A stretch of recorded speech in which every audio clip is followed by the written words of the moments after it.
Mémé Sella. C'était une femme yab, aux yeux bleus, à la peau blanche, une belle femme. Mais c'était quelqu'un qui avait une forme de tristesse, pour différentes raisons, hein, et donc je le sentais. Je dirais simplement qu'il y avait une forme peut-être de lourdeur que je ressentais, parce que j'étais sensible, comme beaucoup d'enfants, à ces choses-là, ces ambiances. Beaucoup de souffrance aussi. Je le sentais et j'avais de l'attention pour ces choses-là chez elle.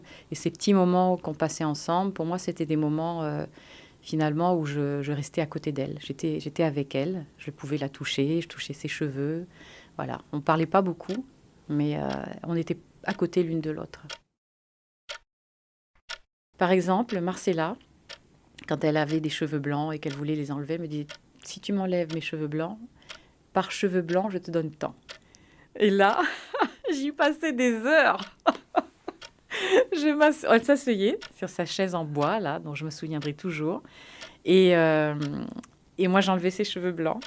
Et elle me donnait une petite pièce ou des pièces. Voilà, ça, c'était une manière à elle de me donner des sous, en fait, hein. Et du coup, ça nous donnait un moyen, là, de se toucher physiquement. Quand je touchais sa tête, quand je lui montrais les cheveux, quand je mettais dans sa main, etc. Voilà, on se touchait aussi. C'était ce contact physique-là qui était aussi important.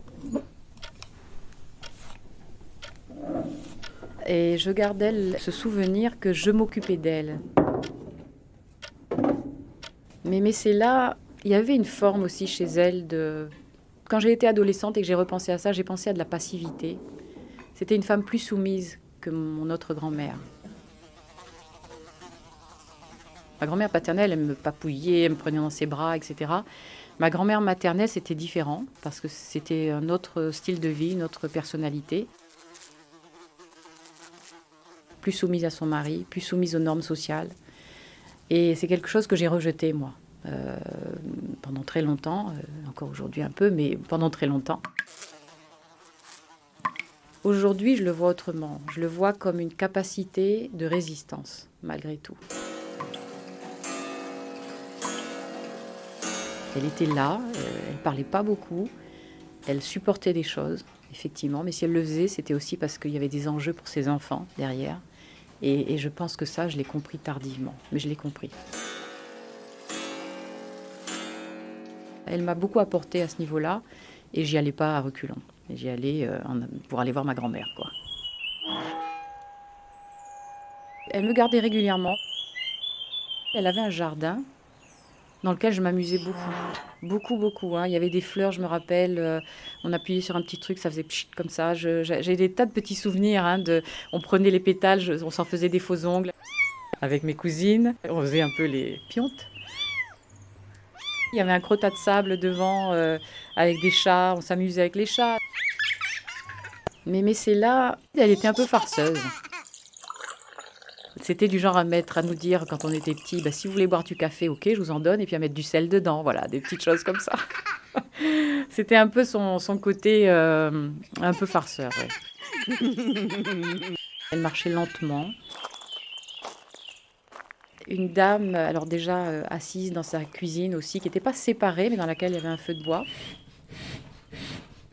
Elle m'a transmis en fait le fait, on n'est pas obligé de parler tout le temps, on peut agir, on peut supporter des choses. C'est ça aussi. Voilà, il y a une forme de patience dans la vie qui est une forme de sagesse, voilà, qui nous amène à comprendre, à se préparer, à bien voir en fait tout ce qui se passe autour de nous sans forcément être dans le blabla, etc. C'était ça. Elle m'a aidée à être... Aujourd'hui, plus âgée, hein, en étant plus âgée, je me dis que c'est résister aussi parfois que d'être patient. Quand elle est décédée, je me rappelle avoir été très nostalgique en fait de ces petits moments de silence qu'on a passés ensemble. Parce que malgré tout, c'est des moments qui étaient apaisants pour moi. Voilà pour Marcella.